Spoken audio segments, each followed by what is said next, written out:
I think that it's really important to say that you may have heard Lisa speak in the past. She always gives us an amazing presentation. And so she's going to round off the day of, I think, really great conversation.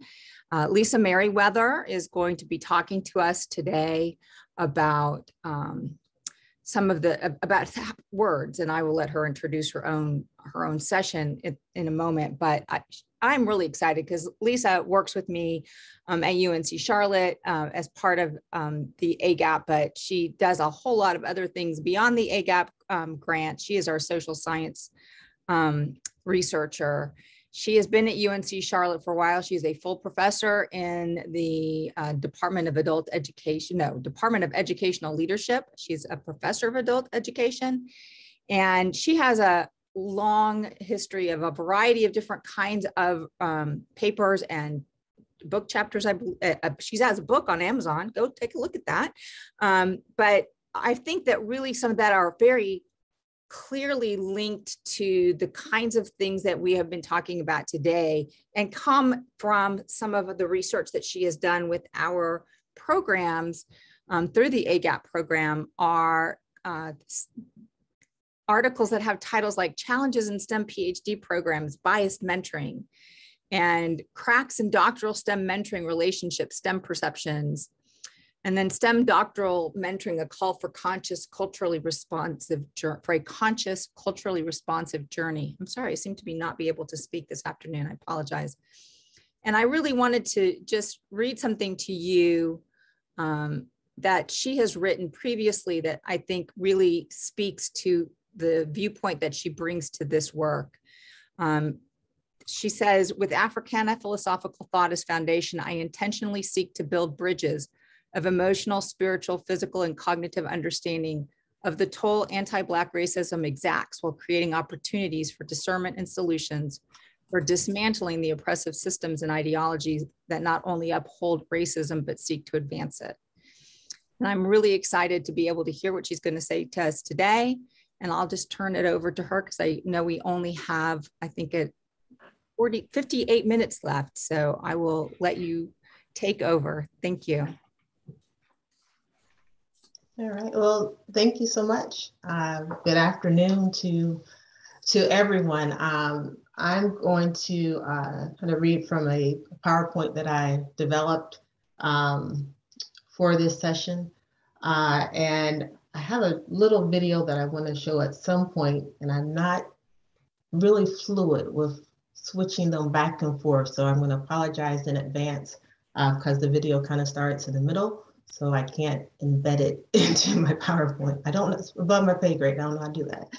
So we'll go ahead and get started, and hopefully we'll have some time at the end. So I would really love to have opportunity to dialogue with you about these ideas. So I'm going to go ahead and share my screen. Let's see here. Get to the right place.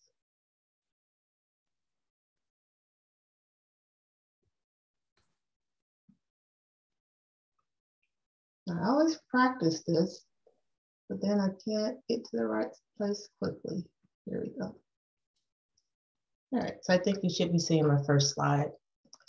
So I greet you with the authority and energy of the Ashe, which is a blessing and affirmation of the power of this present moment and our ability to manifest that which we give voice to. Given that today's topic is about language and words, the Ashe, I think, is even more apropos.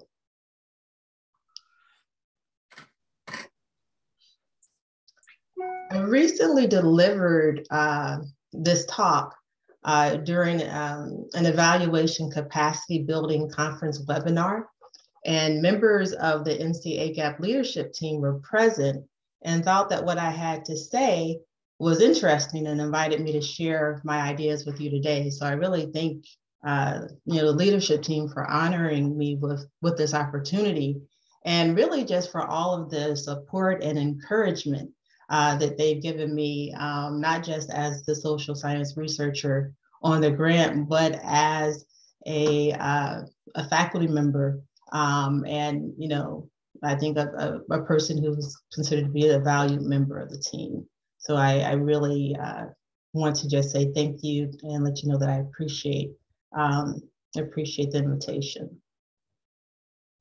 So my name is Lisa Renee Merriweather, and I love my name. As a child and even now, I detested nicknames. I mean, like, I recall with great disdain the frequency with which my teenage peers called out, "What's up, Lily?" as a cutesy way to address me. Or they might say, "Hey, Lisa, Lisa," which was a nod to Lisa and the Cult Jam, which was a popular brown-eyed soul group, R&B musical group of the 1980s. Kind of the time when I was kind of coming up in the world as a young person. And I, to be quite honest, I never quite understood the appeal for others to rename me without my consent or without my input.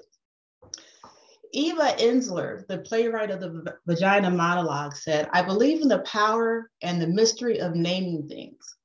Language has the capacity to transform ourselves, rearrange our learned patterns of behavior, and redirect our thinking. I believe in naming what's right in front of us, because that is often what is most visible." In this conversation, I share my thoughts about the ABCs of naming, about the language of, I think, othering, really kind of offering a conceptual look, which is kind of my first love, kind of looking at ideas, looking at things at a philosophical, conceptual level, and trying to understand how language structures our thoughts and facilitates what I believe and what others have called epistemic violence, particularly against identity.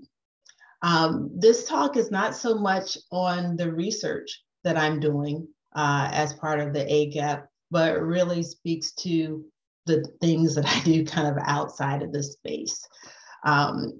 Epistemic violence was introduced in Spivak's 1988 essay entitled "Can the Subaltern Speak?" And in it, she describes how epistemic violence results in what she says is damaging a given group's ability to speak and be heard. In other words, epistemic violence silences, and the ways in which we engage in naming is part of that process of silencing. Andrew Norman said this: "Of course, the phenomenon in question, which I personally am going to call out as naming, would not ordinarily be thought of as violence. It's too respectable, too academic, too genteel for that. But it is violence all the same, and it deserves to be seen for what it is. After all, how could it not be violent? Or at least, how can it not have the potential to be violent? After all, language itself is violent. Metaphors such as words hurt, and biblical references like the power of life and death is in your tongue. All of these drive home this point. In my musings about the epistemic violence of language and identity, I became intrigued with the conceptual ideas of ontological commitments and social imaginaries. And in the next few minutes, I want to try to break down some of these philosophical concepts and ideas that I've come across, and that I'm really still kind of grappling with to understand the role that I see that they play in really practical ways. Hafensteller described ontological commitments as truth conditions. She says that they're truth conditions whereby truth is not understood in the sense of a corresponding claim, but as a fulfillment condition. Ontological commitment is a commitment not to the physically experienced world, but to a world that is logically predisposed within what we say. In other words, what we say matters, you know, and it sets the conditions for what we ultimately end up doing and belies probably what we're really thinking, right? Put another way, ontological commitments are seen in what we say and do, not in what we claim to believe. Habermas breaks this down further through the concept of communicative actions that occur in the objective, subjective, and social worlds. That is, it occurs within the context and the systems of reference for those very contexts. So the so-called objective world, determined by claims of truth, is actually ruled by social conventions and normative rules that have been set by those who are in power. Said differently, what we say by extension, making ontological commitments referential in nature. And our reference point will matter. And it's going to impact how we engage in this process of naming. So this kind of brings me to another idea that kind of surfaced. And this is the idea of social imaginaries. And I heard about this and really kind of became acquainted with it at a Caribbean Philosophical Association conference. And the speaker described social imaginaries as images, imaginations, figurations that set expectations, structuring how one thinks about people, situating them within a continuum of acceptability. So social imaginaries are independent, but they're connective and they're symbolic and they're pre-reflexive and they're conscious and they're representative of reality, but yet and still they're positioned interracially and mediated through hegemonic structures of dominance and privilege. So social imaginaries are really, if you think about it, predicated on these myths that are shaped by our ontological commitments, those things that we have committed to, those belief structures, and that they're then maintained through normative hegemonic systems, i.e. institutions of higher learning, our education systems, our justice systems, so on and so forth. And all of these shape the identity narratives that we are presented with and that we hear repeatedly. Frantz Fanon, one of the philosophers that I really could identify with in terms of writing, in the Facts of Blackness, I think he helps us to understand how those identity narratives, particularly of the Black other, is a machination of social imaginaries of ontological commitments to white supremacist thought. So he asserts that Blackness is a fact that has been overdetermined by external sources, meaning that the external sources determined it to be a fact. And it's only through those external sources that the facts of Blackness are facts as they have determined them. That is, white people determined what Blackness was and could be. And Fanon has this wonderful poetic language, and he called it a uniform. He called these facts of Blackness that we wear, if you will, a uniform. A uniform which casts the Black person as a non-being, an object to be defined because they are not white. So they are defined in relationship to whiteness. Ikito elegantly says this about Fanon's contribution, and I will read this paragraph.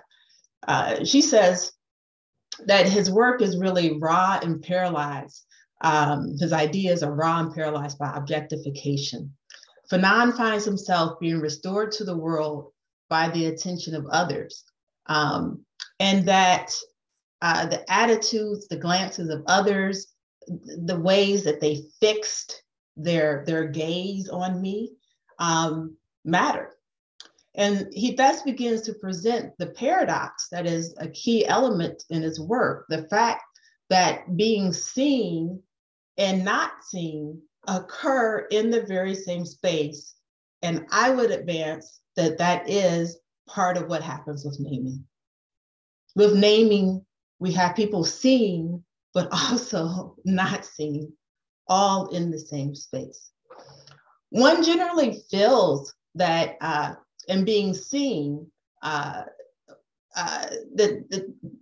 in being seen, one is given value, and thus one seeks it out. But what Fanon comes to realize is that as a Black man, he is fundamentally not being seen. He's only being presented, and he's being presented as an object, and he's being presented as an object of the white gaze.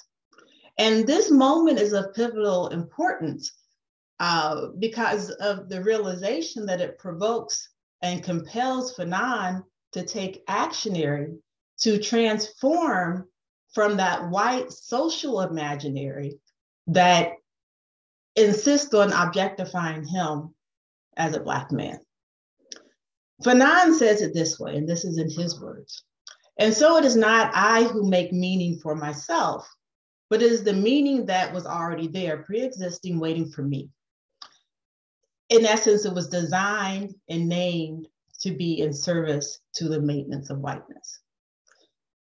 For not only must the Black man be Black, Fanon says, he must be Black in relation to the white man.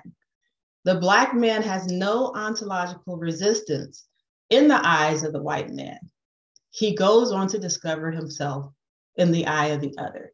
And I think this, those of you who are familiar with the work of W.E.B. Du Bois will recognize this as a concept similar to what he called double consciousness.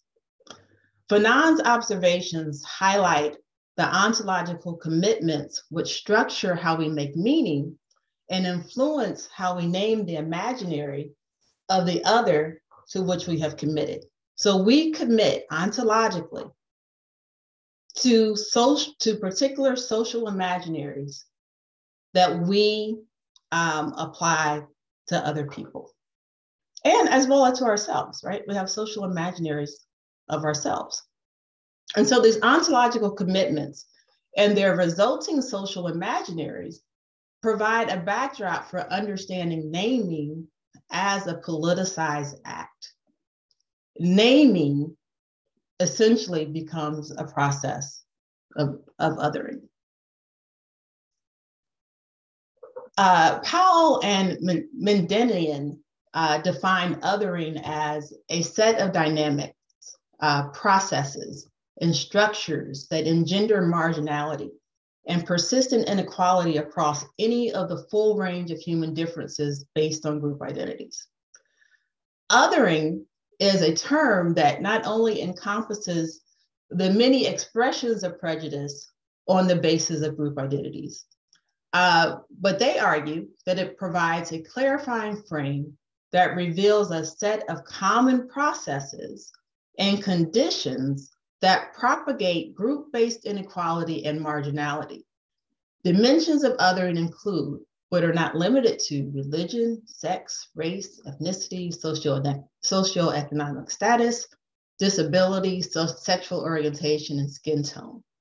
Although the axis of difference that undergird these experiences of othering vary considerably and are deeply contextually, they contain a similar set of underlying dynamics, right?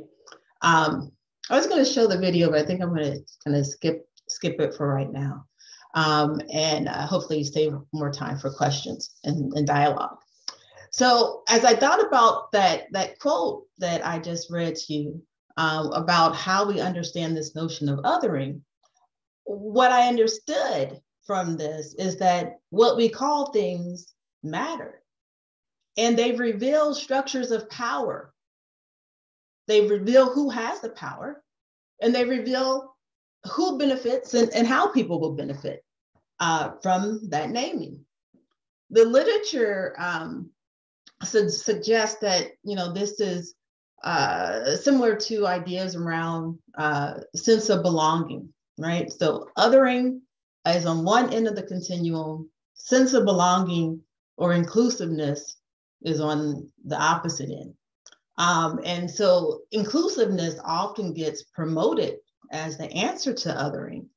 But what we really need to understand is that those being invited to belong are being invited at the discretion of those making the invitation, right? And so it brings to me the question, is inclusiveness really the thing we should be going for?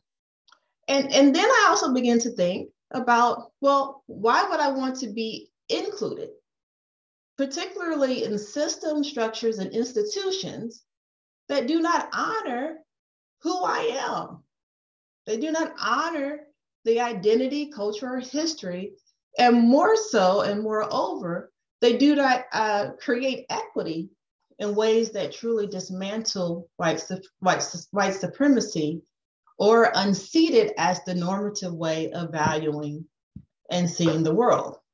So when I have ontological commitments to a particular social imaginary that results in the othering of a person, and then my solution to that is that I'm going to be more inclusive, but I am maintaining the power and the structure is allowing me to maintain that power, I'm suspect of how useful that's going to be. And when naming occurs as a result of that, I become very suspect of the naming. So ontological commitment, social imaginary, and othering are really my conceptual anchors for unearthing that which was invisibilized and silenced in STEM research, or at least in my research around within STEM. I'm not a native to STEM, as you heard in my in the short biography that was provided. I am an adult educator. I come out of the College of Education. And in fact, I will say that STEM is not my passion. It's not my background. I really entered into this, this work through the side door based on my expertise as a qualitative researcher. And what I found was that I had to learn about new languages and adopt unfamiliar terminology that kind of felt alien to me.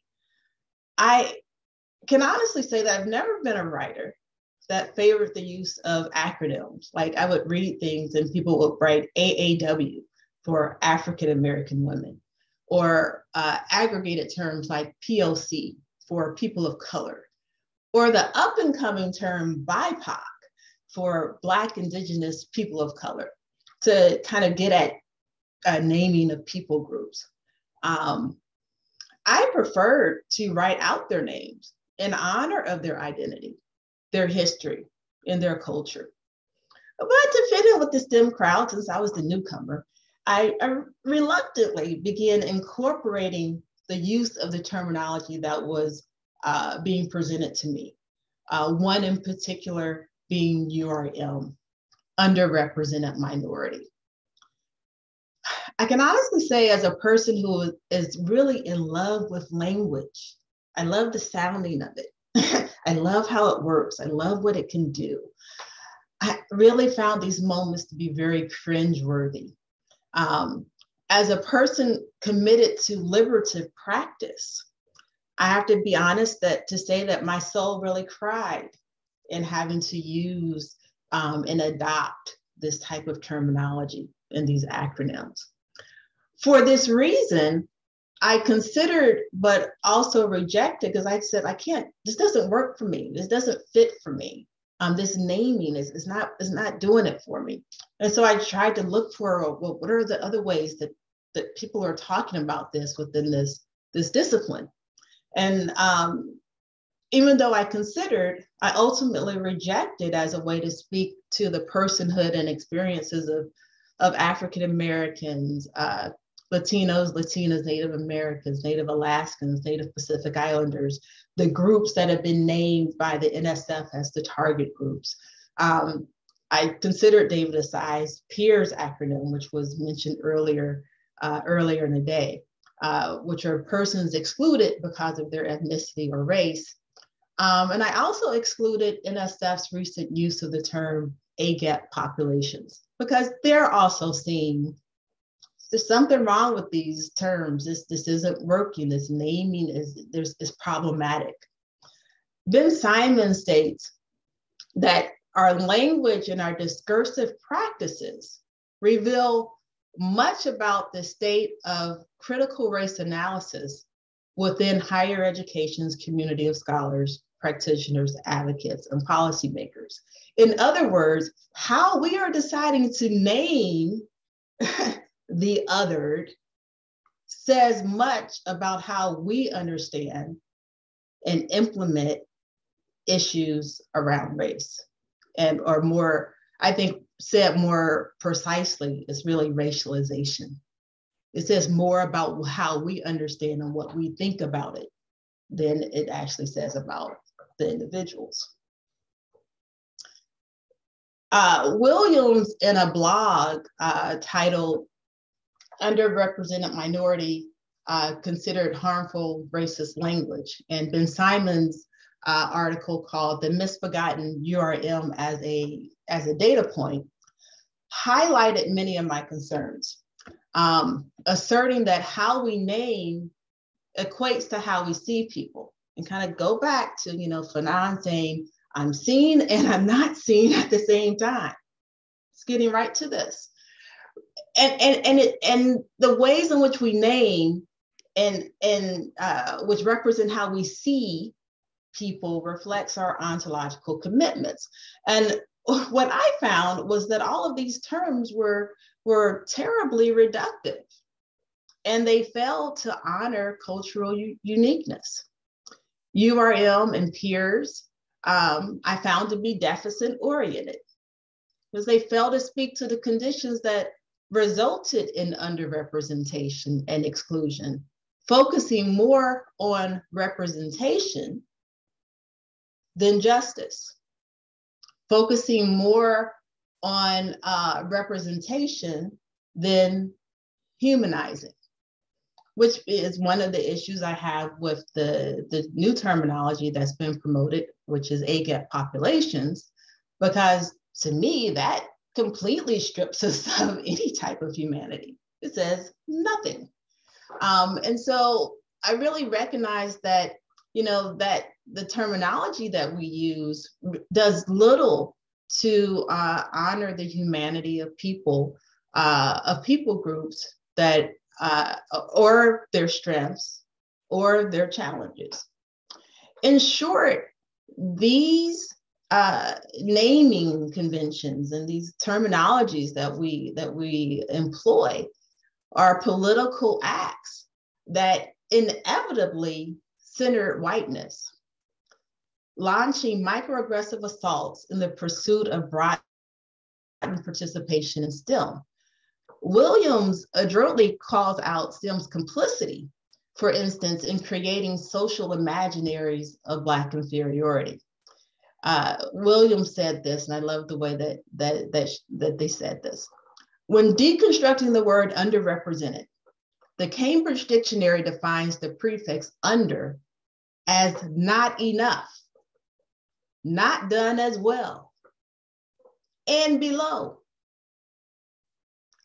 Is it any wonder that being labeled an underrepresented minority makes me feel unworthy, unprivileged, but most of all inferior? URM adds no benefits to my identity. Instead, it detracts from who I am. And I thought that was just a really wonderful way to get at what I'm seeing as these issues that point back to our ontological commitments, right? When we use certain language, it's really betraying what we were thinking about those individuals. Ben Simon says, being race conscious requires that individuals learn to see the ways in which race is embedded in everyday practices. Critical race scholars contend that inequality is produced and maintained by the routine practices of institutions and the cumulative effects of racial microaggressions. In order to close racial racial gaps, Ben-Simon says, in opportunities and outcomes, it is necessary to take into account the social, cultural, and historical context of exclusion, discrimination, and educational apartheid as experienced by fully formed racial and ethnic groups, rather than by abbreviations such as URL. So aggregating, what I have found then is that the ways in which we now name and present these people groups becomes really problematic, right? When we have PLCs and BIPOCs, right? We're aggregating racial groups, and it really, I believe, covers up the unique historical circumstances experienced by specific racialized groups that led to them being underrepresented. It becomes a way to silence. It allows for cultural blindness as well as cultural dismissal. The NSF identified specific groups that it wanted to target, but it doesn't really capture through their naming how the subgroups may be differentially impacted, right? Country of origin for Latinas might have a huge impact on how they are perceived and received. Not all Asian people groups are excelling, right? The Hmong and the Vietnamese, for example, have very different histories and outcomes and are not often well represented in STEM. But the ways in which we go about naming and talking about people groups works to diminish identity. Kind of going back to what my colleague was speaking about earlier today, it really seeks to reduce or diminish identity. And what we find is that, white supremacist ideology really determines who is in and who is adopted, even if temporarily and contingently, as being what I call ideologically or ontologically white, or as Shihao calls being an honorary white. So we have these discursive naming practices that really speak to our beliefs about a group and what political acts would be employed to legitimize our naming, right? So this becomes very circular. And so Ben-Simon says that these, as a whole, these practices of subjugation, exploitation, oppression, stigmatization, humiliation inflicted upon groups occurs when we use acronyms and aggregating acronyms like URM and aggregating terminology that doesn't really speak to or honor that historical circumstance of these groups. So I find that such language, that naming, is really that metaphorical uniform that Fanon talked about. And that uniform offers little opportunity for ontological resistance against mammoth enterprises like STEM. Because STEM says, you are URL, you are peers, right? And that there's a requirement of an understanding of self always in relation to notions of whiteness. There's been very few times when I have seen white people, right, the group of white people, reduced to these types of acronyms, but we consistently are. So shedding the uniform really begins with what I like to think of as a process of reclamation of self. So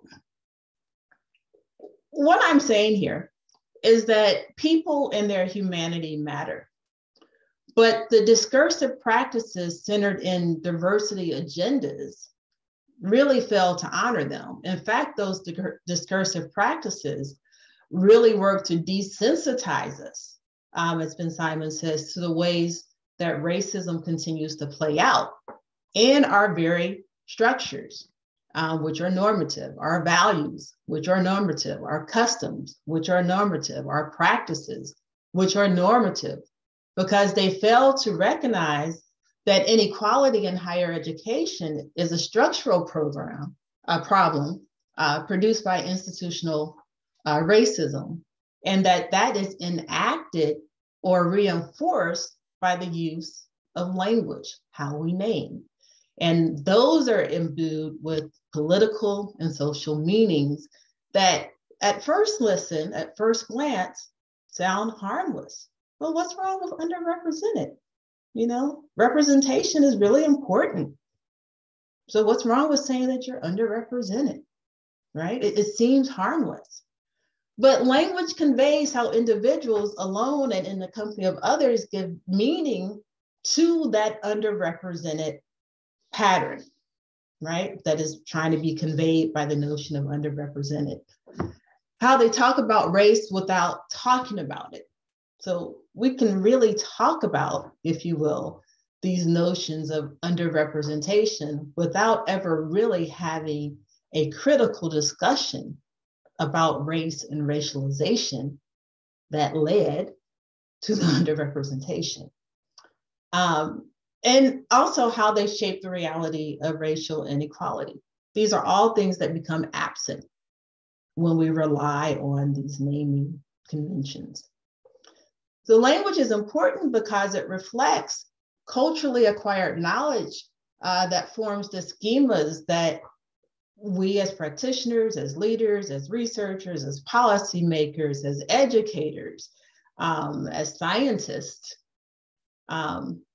they reflect the actions that we make or unmake with regard to an anti-racism project in higher education. And so I think about the idea of, okay, so what do I do with all of this? So I've been playing with all these ideas. Okay, well, how do I begin to put them together and do something with them? And I thought about it in terms of, well, it's already out there. These things are in, every grant proposal. This is the language that they use. This is the language that is used in our institutions, in our policies.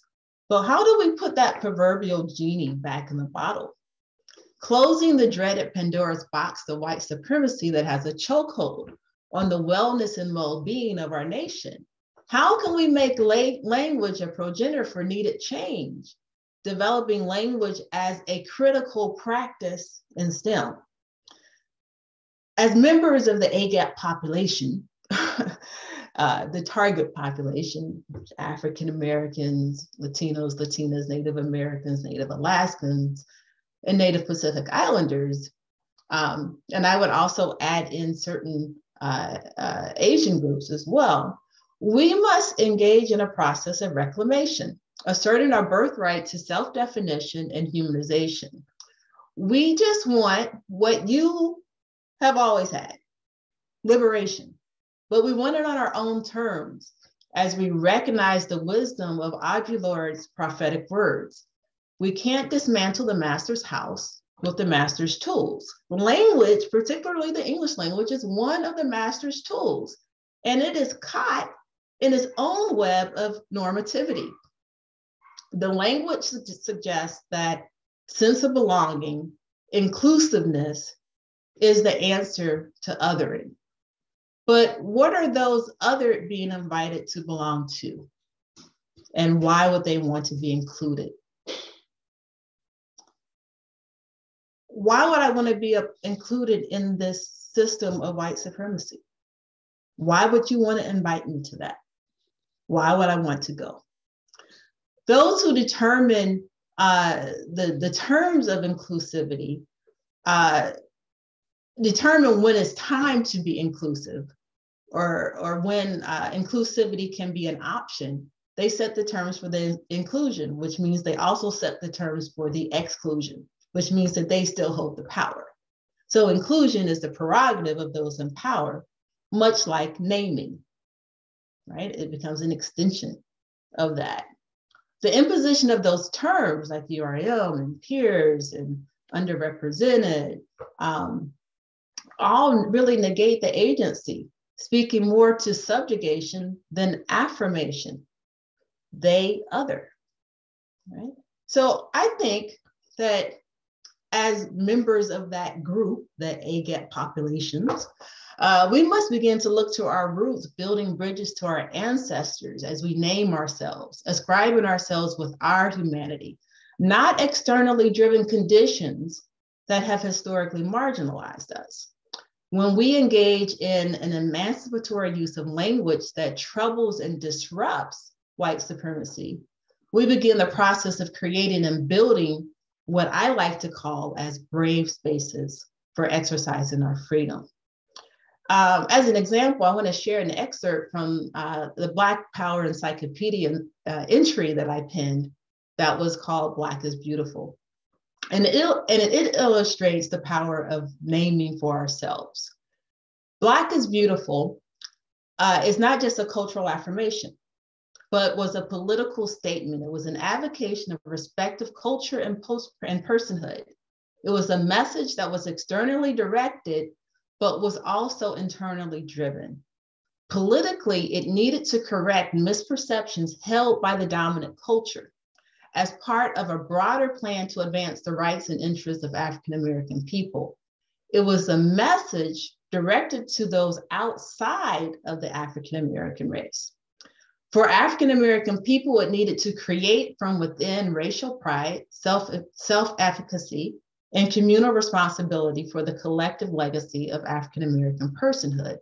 In other words, African American people needed to understand and believe as ardently as white people did not believe that they were beautiful.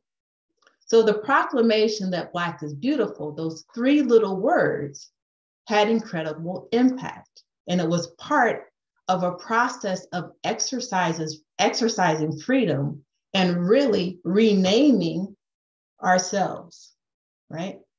We're naming ourselves now. It's not Lily. It's not Lisa. I didn't choose those labels, but this was a process of us choosing our own label. As a final observation, I want to share a memory from my senior prom, which was many, many moons ago. I remember watching with amusement as my white classmates danced to a beat. I'm not sure what beat it was. Recently, while out dancing at the rooftop, I again noticed with amusement my fellow white party revelers dancing to a beat. But I also named another phenomenon that informed my understanding of ontological commitments. Both my classmates and the bar patrons took up a significant amount of space while dancing, without any thought and without any consideration for others attempting to occupy space as well. I recognized in that moment that dance was an exercise of freedom. White people in their whiteness tend to occupy the lion's share of space, not just on the dance floor, but also in the classrooms, in the workplace, in leadership, in community, in conversation, in literature. The list goes on. They demand space for their humanity.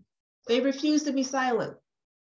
Few acronyms exist for describing their participation in STEM, and their humanity is typically not masked by aggregate labels.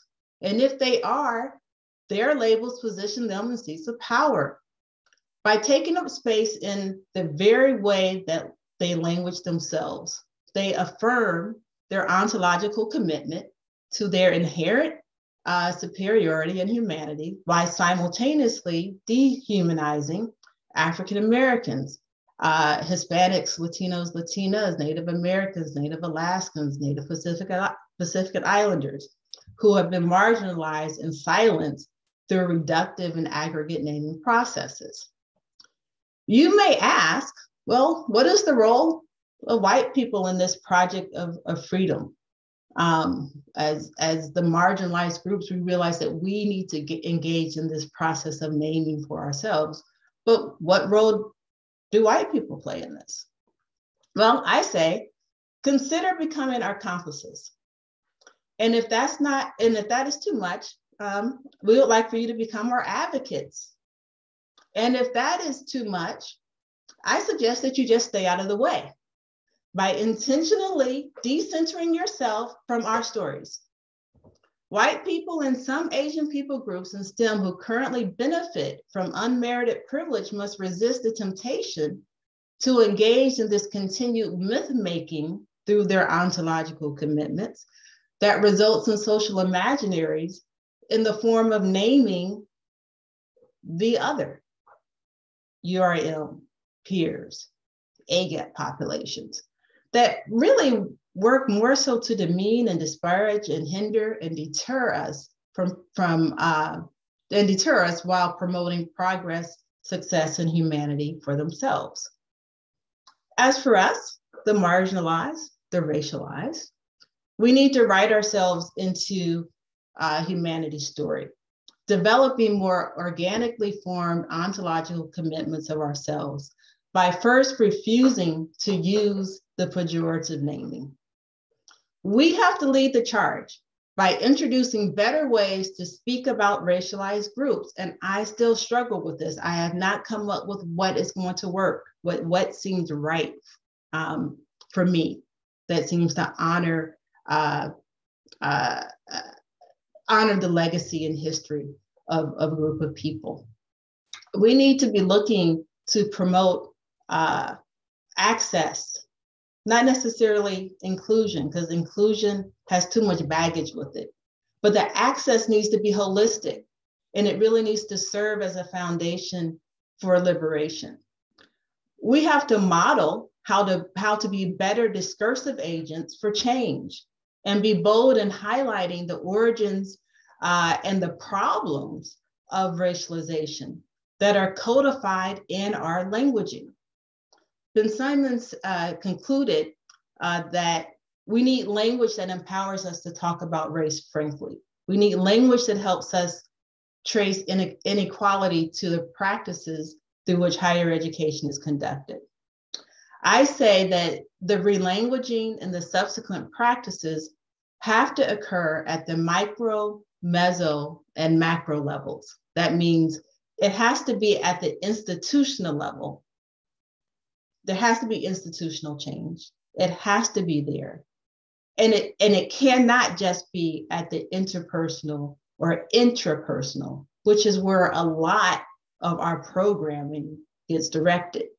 We need both, but we can't have one to the exclusion of the other. And finally, I would say that we need to dance into our freedom from oppressive ideology by ditching deficit frame acronyms and aggregate labels. We must harness the power of the ashe, the power of our words to make things happen. We need to take up space. And I invite you at this time to continue with me in dialogue. These are ideas, these are thoughts that I've been playing with for a while, and I don't seek consensus, but I would love to have some dialogue with you about what they mean and what they might mean for STEM. Thank you so much. Thank you so much, Lisa. We have several people whose hands have come up. So I'll go ahead and ask Matt to unmute himself and ask his question. So I'm totally on board by finding these acronyms and these namings cringeworthy. We scientists and engineers, for better or worse, like data. So what we end up doing is putting people into categories so we can count them, so that we can measure what progress we are making in terms of including various groups of people. And so how do you react to that? Yeah. One, I think we put too much emphasis on that type of data. I'll be quite honest with you. Yeah. I think that's part of the problem. That's part of the reframing and the languaging that needs to happen. The languaging that says that those numbers mean something and they mean what you think they mean, right? Hence why we put the label on it and name it in the ways that we do. We're ontologically committed to what those numbers we think tell us. So my first thing, and this is why, towards the end of the presentation, I was really talking and alluding to this relanguaging has to happen at the institutional level as well, because they need to refine. The people in power need to redefine what these things mean, right? And what value, does it have? Does it have some value? Of course, but does it have the value that I think is often ascribed to them? No, I do not.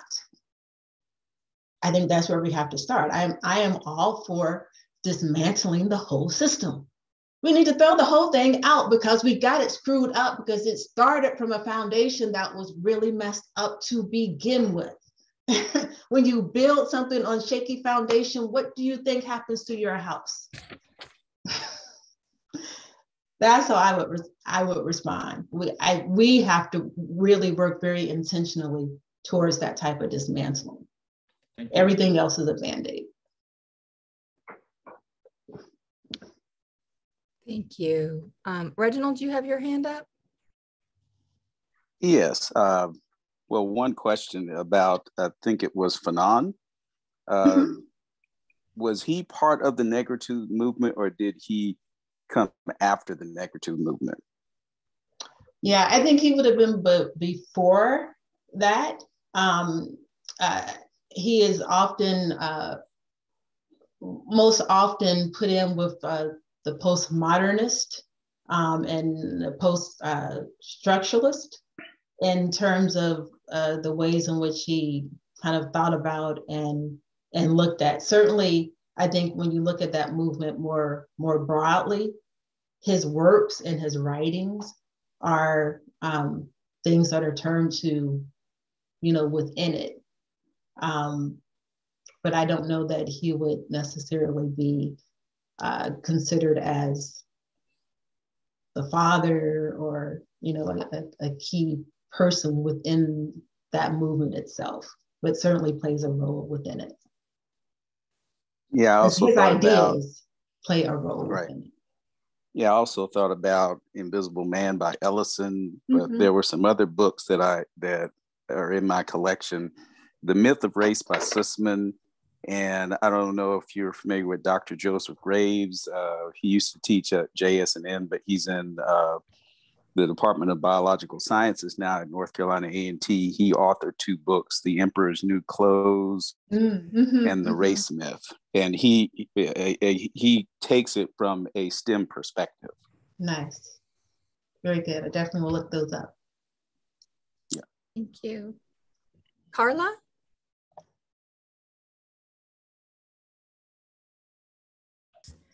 Yeah, very nice presentation, Lisa. I really, really enjoy it. I just want to also comment that one of the terms that I would like to be more dismantled, as you mentioned, or deconstructed, goes around the terms of Latinx specifically and everything related to Hispanic Latin. Latinx, I know that, the purpose of putting the X at the end to be capture gender fluidity, but for Spanish speakers, that doesn't mean anything to us. We cannot pronounce the X. It's the way that, at least I feel it, it's again the supremacist imposition of a language to try to comprise a group. The term Latin itself, if we want to use it in or put it in the actual Saxon, it's enough. It's gender neutral. Why do we want to add an X there? Otherwise, if we really want to become